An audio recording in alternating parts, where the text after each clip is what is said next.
खुलुमबाय लोगोफोर, बड' इनफ' पइन्ट चेनेलाव नोंथांमोनखौ गोजोन फुंबिलिनि बयनिसिमबो गाहाम हामलायथि बावहरग्रोनाय जाबाय।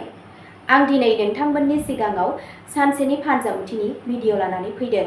आसा खालामो नोंथांमोना भिडिअखौ नायना मोजां मोनगोन। दिनै 24 फेब्रुआरि 2026 मायथाइ मंगलबार। गिबियावनो दङ मेष राशि। दिनै साहस आरो गोहोआ बांगोन। थाबथानाय खामानिफोरा गोख्रैथि मोनगोन। नोंथाङा खामानियाव गोदान बिबानफोर मोननो हागौ। रांखावरि मुलाम्फानि इसारा दं। नोंथाङा नोंथांनि नखरनिफ्राय हेफाजाब मोनगोन। सावस्रिया मोजां जागोन। मोनसे गोजाम नांज्लायनाया जोबनो हागौ। हाखु-दाखु जेबो थिरांथा लानो नाङा। नोंथांनि दिनैनि खाफालगोनां दिगा जादों सानजा, खाफालगोनां अनजिमाया जादों 16 आरो खाफालगोनां गाबा जादों रोजा गोजा गाब। वृषभ राशि। दिनै नोंथांनि रांखान्थियारि थासारिया समानथि थागोन। सोलोजों रां खाथाय। नखराव गोजोन आबहावा थागोन। नोंथांनि खामानि थिलियाव दिदोमथि सोलिबाय थागोन। सावस्रिया मोजां जागोन। लोगोफोरजों लोगो हमनो हायो। नोंथाङा मोनसे गोदान मावथांखि सानना नायनो हायो। धैर्यजों खामानि माव।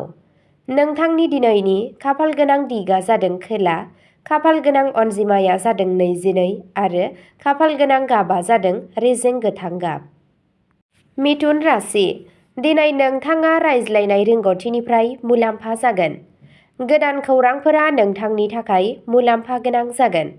रांखान्थियारि मुलाम्फानि खाबुफोर दिन्थिनाय जादों।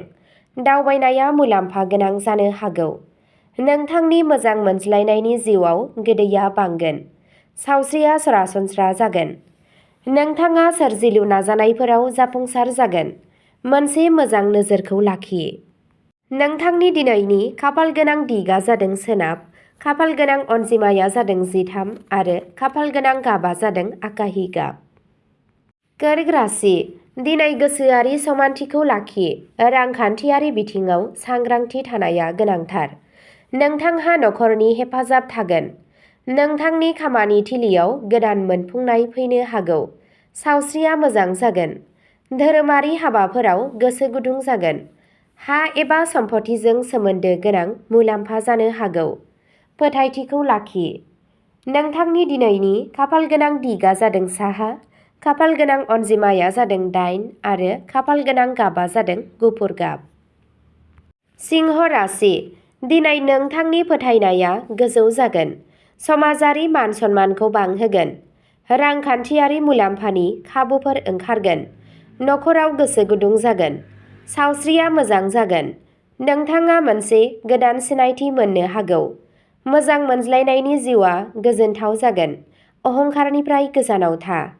नोंथांनि दिनैनि खाफालगोनां दिगा जादों सानजा खोला, खाफालगोनां अनजिमाया जादों 29 आरो खाफालगोनां गाबा जादों सना गाब। कन्या राशि। दिनै सानथांखि बादियै खामानि माव। रांखान्थियारि मुलाम्फा जानो हागौ। नोंथाङा नोंथांनि खामानि थिलियाव बाख्नायनाय मोनगोन। नखरनि हेफाजाब मोनगोन। सावस्रिया मोजांसिन जागोन। फरायसाफोरा जाफुंसार जागोन। गुसुं दावबायनाया मुलाम्फा गोनां जागोन। सम सामलायनायनि फारसे गोसो हो। नोंथांनि दिनैनि खाफालगोनां दिगा जादों खोला सोनाब, खाफालगोनां अनजिमाया जादों 18 आरो खाफालगोनां गाबा जादों गोथां गाब। तुला राशि। दिनै समानथि लाखिनाया गोनांथार। बाहागोदारिया मुलाम्फा गोनां जागोन। रांखान्थियारि थासारिया जौगागोन। लोगोफोरा हेफाजाब होगोन। सावस्रिया सरासनस्रा जागोन। रमान्टिक सोमोन्दोआ गोख्रों जागोन। गोबाव समनिफ्राय सोलिबोनाय जेंनाया सुस्रांजागोन। धैर्य लाखि। नोंथांनि दिनैनि खाफालगोनां दिगा जादों सा-सोनाब, खाफालगोनां अनजिमाया जादों 10 आरो खाफालगोनां गाबा जादों अख्रां गोथां गाब। वृश्चिक राशि। दिनै गोहो आरो थुलुंगाखांनाया गोजौआव थागोन। रांखान्थियारि मुलाम्फा जानो हागौ। नखराव गोजोन थागोन। जिउ राहानि दावगानायनि नेरसोन दं। सावस्रिया मोजां जागोन। नोंथाङा गोदान बिबानफोर मोननो हागौ। धोरोमारि हाबाफोराव गोसो गुदुं जागोन। थाखोमानाय सुथुरफोरनिफ्राय सांग्रां जा। नोंथांनि दिनैनि खाफाल गोनां दिगा जादों खोला सोनाब, खाफाल गोनां अनजिमाया जादों 7 आरो खाफाल गोनां गाबा जादों रोजा गोजा गाब। धनु राशि, दिनै गोदान खाबुफोर ओंखारगोन। खाफाला नोंथांनि फारसे थागोन। रांखान्थियारि मुलाम्फा जानो हागौ। नखराव मोनसे गोजोनथाव आबहावा थागोन। दावबायनाया मुलाम्फा जागोन। सावस्रिया मोजां जागोन। फरायसाफोरा जाफुंसार जागोन। नोंथांनि फोरोंगिरिफोर आरो गेदेरफोरखौ मान हो। नोंथांनि दिनैनि खाफाल गोनां दिगा जादों सानजा, खाफाल गोनां अनजिमाया जादों 4 आरो खाफाल गोनां गाबा जादों खमला गाब। मकर राशि, दिनै आब्रुथि आरो खस्थ' खालामनाया मुलाम्फा लाबोगोन। नोंथाङा बैसोगोराफोरनिफ्राय हेफाजाब मोनगोन। रांखान्थियारि थासारिया गोख्रों जागोन। नखराव गोजोन थागोन। सावस्रिया सरासनस्रा जागोन। नोंथाङा मोनसे गोदान फालांगि जागायनो हायो। रां थिसननाया मुलाम्फा गोनां जागोन। गावखौ दबथायना लाखि। नोंथांनि दिनैनि खाफाल गोनां दिगा जादों साहा, खाफाल गोनां अनजिमाया जादों 11 आरो खाफाल गोनां गाबा जादों हाथफ्ला गाब। कुम्भ राशि, दिनै गोदान सोमोन्दो लाखिनाया मुलाम्फा जागोन। समाजारि मान सन्माना बांगोन। रांखान्थियारि मुलाम्फानि नेरसोन दं।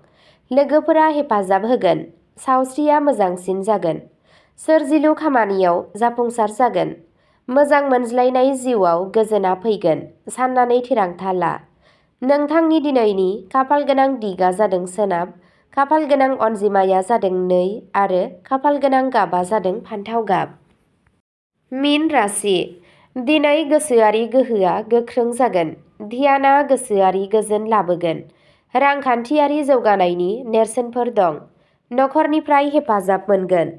नोंथाङा मोनसे गोदान मावथांखिनि सायाव खामानि मावनो जागायनो हायो। सावस्रिया मोजां जागोन। मोजां मोनज्लायनायनि जिउआ गोजोन थागोन। मोनसे मोजां सानस्रि लाखि। नोंथांनि दिनैनि खाफाल गोनां दिगा जादों खोला सानजा, खाफाल गोनां अनजिमाया जादों 20 आरो खाफाल गोनां गाबा जादों रेजें निला गाब। अब्ला दिनैनि राशि फरायथिनाय एबा फानजामुथि फरायथिनाया एसेनोसै। गोजोन्थों।